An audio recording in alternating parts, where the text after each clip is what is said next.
Hello, everyone, and welcome to the mail call for May of 2017 in June. And another very interesting month has passed by. Another month of my recoveries from the various surgeries, and another month closer to my retirement, which is the most exciting thing of all. So I'm out here today for part one. I'm in our beautiful orchard. Our peach tree behind me here is just absolutely loaded with peaches, and in another 30 days or so, we will be harvesting peaches like crazy. So let's get to it here. Part one. We got three parts of the mail call. And question number one for the Rosie girl is: would you say that your surgeries were worth it? And for me, yes, the outcomes were good. It was something I always wanted. You know, when you transition and you take hormones and things, you never really quite know how things are going to turn out. Some things you're very happy with, some things you're not so happy with. So, um, especially my backside was something, my butt is something that I had wanted to get done for quite a while. So yes, it was definitely worth it to me, especially relative to the cost of it. There's a lot of competition now for cosmetic surgery and things like that, and the good news is the cost has come down a lot. But get a good surgeon, you get what you pay for. Question number two. This is an interesting one. Do you ever get tired of doing the morning chooches? And I'm coming up on 5 years of doing a morning video every single day, and I think it probably just goes to show you that if you like what you're doing every day, if you love what you're doing, as I do being on YouTube, then every day, every video you upload is a pleasure. You know, some morning things are crazy, some are serious, but for the most part, they're fun, and I enjoy that morning. It's kind of like my cup of morning Joe, and being in front of the camera and finding humorous things and funny things to talk about, both in our Jen's and my lives, and also in the real world. Just it gives me a jolt in the morning, and it makes me really happy to share that with you guys every single day. So coming up on 5 years, and in that time, I've only missed one day back in November of 2014. Let's say 2013, I should say, November 2013. Here's somebody loves to weigh in with the silver and gold. This person says, silver and gold are your colors, especially with your micro string bikinis, but I think you would look cool with silver hair.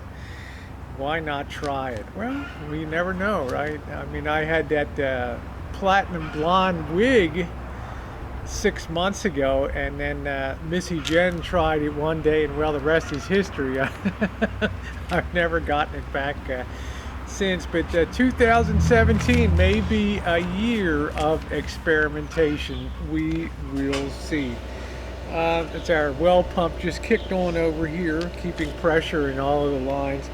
Uh, this is an interesting. I got some really new questions this month. Are you paid or treated when you do restaurant reviews? And I'm going to be honest, a couple times we've been invited to do restaurant reviews. In one case, there was a restaurant in Sebastopol, and the guy's sister had a restaurant South County here, and we were invited to be guests down there and try that. And there's been a couple other occasions where some restaurant owners have said, "Gee, you have so many reviews now. You have almost closing in on 100 restaurant reviews. People are really starting to notice, and they're looking at the reviews in the area here. Would you be willing to come in, my guest, and do a review of our restaurant?" And we turned them down. Reason being is I don't feel like I can be authentic if I'm being paid, if Jen and I are being paid to eat there. So if we pay out of our own pocket, you better believe that you get the honest story about that, what the deal is on the restaurant. So no, we don't get paid, and we don't get treated to do the reviews. Here's a funny one. This person says, "Well, God damn, I never thought I would see the day when you finally bring some skill to your videos. I especially like the gem fair. Of course, Jen and I went to the gem fair last month and a Japanese festival in May." And this person says, "Forget all that other crap and concentrate on your skills with the camera and editing." Well, I don't know what skills I have, but I do enjoy it. I've certainly invested in the gear this year. And I want to bring those experience, a little taste of what things are going to be like on the road when we're out on the road, town to town and place to place, to bring you an experience that's a little different than the old talk and shoot, talk and shoot, talk and shoot. Walk through a museum, just pan the GoPro, and as if people are going to really care or care what's on display unless it's really super interesting. So trying to capture and be creative and putting a nice creative twist on things is my absolute goal for when we get on the road in 2018. So thank you. And don't worry, I'll still do a lot of the usual crap content that you see on here every day. Right now, even though I'm using the Canon Handycam, I do have this running through a Sennheiser microphone for the enhanced sound, so we can beat some of the traffic noise in the neighborhood here.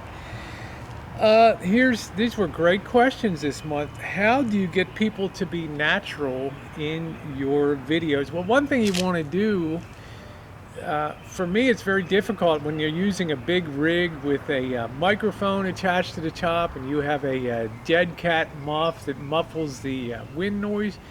It's definitely awkward to have that out. So a telephoto lens helps. It's also nice. I don't hesitate to ask people permission to be in the videos when we do Friday night to video and have them in. When we do Friday night foodies, I am always in the beginning asking the restaurant owner or the waitress if it's okay to do some video, and every single time they've said yes, it's fine. And I try to do that video tastefully and showcase their restaurants in the best way possible. And you're going to inevitably capture people in those videos. And I think as long as you're not lingering, or the purpose of your video is to shame or invade someone's privacy, video in an outside natural type of setting is fine. But there is definitely the downside of that swinging around the camera and having people change their behavior. So, try to be a little bit aware of that, or at least I am. Try to be polite and have good manners.